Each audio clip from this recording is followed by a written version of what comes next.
जब 1 करोड़ श्लोक बच गया तो उसमें कहे कि इसको भी बांट दीजिए, कहे चलो इसको भी बांट दिया, तो उसमें 33 लाख लगा दिए, तीनों लोग को दे दिए।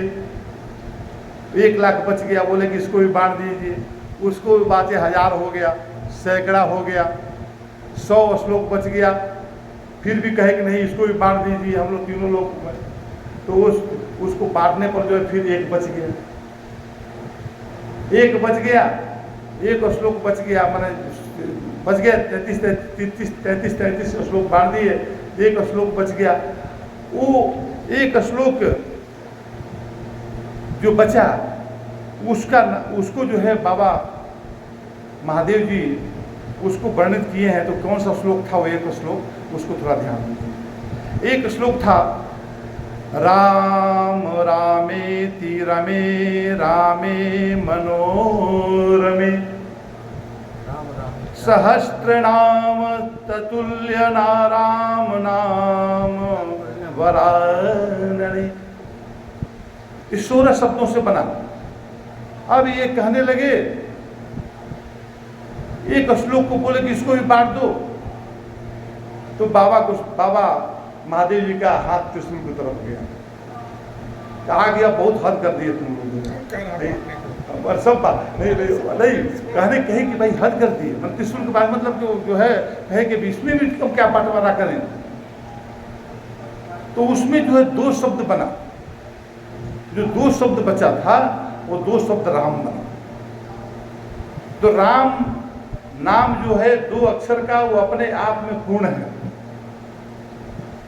कोई विभाजित नहीं होता। भगवान शंकर ने और 1 अक्षर को अपने पास में रख लिया, यानी कि राम को अपने पास में रख लिया, कहने का तात्पर्य है 2 अक्षर का था राम, तो उसको रख लिए। और बाकी जो है कहते हैं कि अगर 100 करोड़ श्लोक भी प्रभु की महिमा गाने के लिए कम पड़ जाता है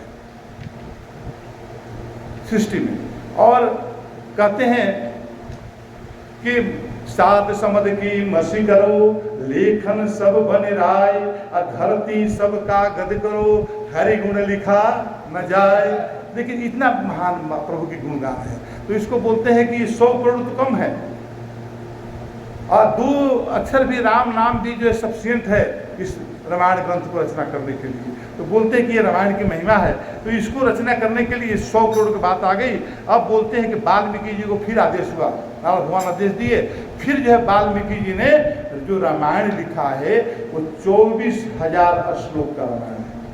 आज वर्तमान में जो रामायण है 24,000 श्लोक का है, उसको समय मिलता है तो हम सबको अध्ययन करना चाहिए। तो आगे बता रहे हैं ये कि इस तरह से कहते हैं कि शास्त्र के सम्मत जो रामायण में वर्णित है और कुछ अन्यत्र से भी उपलब्ध है। बाबा गोस्वामी तुलसीदास जी अनेक तरहों से जो है वो इसको लिए हैं, हमारे वेद वेदांत और ये सब कुछ निचोड़ करके इसको संग्रहित किए हैं रामचरितमानस में। ये सब भाव मिलेगा इसमें, सब उसमें जो है ज्ञान की बातें सब इसमें समाहित है। और कहते हैं कि अपने अंतःकरण के सुख के लिए, अब देखिए बाबा गोस्वामी तुलसीदास जी अपने अंतःकरण के सुख के लिए अत्यंत मनोहर भाषा रचना का विस्तृत वर्णन किए हैं। तो आज वर्तमान समय में केवल रामचरितमानस ही एक ऐसा ग्रंथ है जो कि पूजनीय है, आदरणीय है। जितना इस समाज में आदर, बहुत से रामायण की रचना हुई, बहुत से जो है भगवान के गुणगान रचना हुई, लेकिन उसका इस तरह से पूजा नहीं हुआ। रघुवंशम कालिदास का था, या ये इस तरह के और भी जो ग्रंथ हैं, है ना, रंगानाथन का ये हो, कितने हुए, लेकिन इन लोगों का पूजा नहीं हुआ। ये रामायण रचना का पूजा नहीं हुआ, लेकिन जितना रामचरितमानस का पूजा हुआ। क्यों? क्योंकि मतलब जो है इतनी सरल, सहज और सुंदर है कि अनपढ़ आदमी भी इसको समझ लेता है, छोटा बच्चा भी समझ लेता है, विद्वान तो समझता है, लेकिन जो अनपढ़ और गंवार है, जो छोटा है, बूढ़ा है, जो चलने में नहीं, मतलब तो इनके कारण जो है ये विश्व प्रसिद्ध जो है ग्रंथ हुआ। दूसरा भाव इसमें ये भी बना कि क्यों पॉपुलर हुआ। तुलसीदास जी के रामायण जो है ये इसलिए पॉपुलर हुआ कि स्वांतः सुखा, अपने अंतर मन को सुख शांति के लिए उन्होंने ये रचना किया और इससे जो है समाज को बहुत दिन गया। हजारों नेता हुए, लेकिन महात्मा गांधी जी को नेता क्यों बना गया, बड़ा माना गया?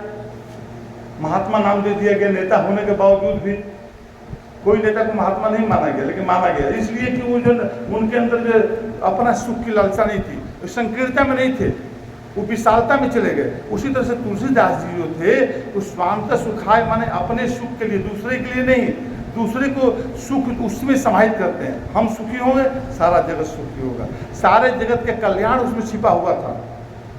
किसी को उसमें देखिए इतना वो अपने आप को मान लिए हैं कि आगे जाके मतिमंद भी बना लिए हैं अपने को। तुलसीदास जी अपने अहंकार को मिटाए हैं। अहंकार को जब मिट जाता है, जब बिना अहंकार के लिए साथ लिए हुए अगर हम किसी चीज़ की रचना करते हैं तो उसकी महत्ता बढ़ जाती है और अहंकार को जोड़ लेते हैं तो हमारी महत्ता कम हो जाती है। बाबा गोस्वामी तुलसीदास जी बिल्कुल अहंकार से विहीन होकर, बिल्कुल निराअहंकार होकर उन्होंने जो है मतलब ग्रंथ को रचना किया और इस वजह से ग्रंथ जो है सारे जगत में पूजित और सम्मानित है।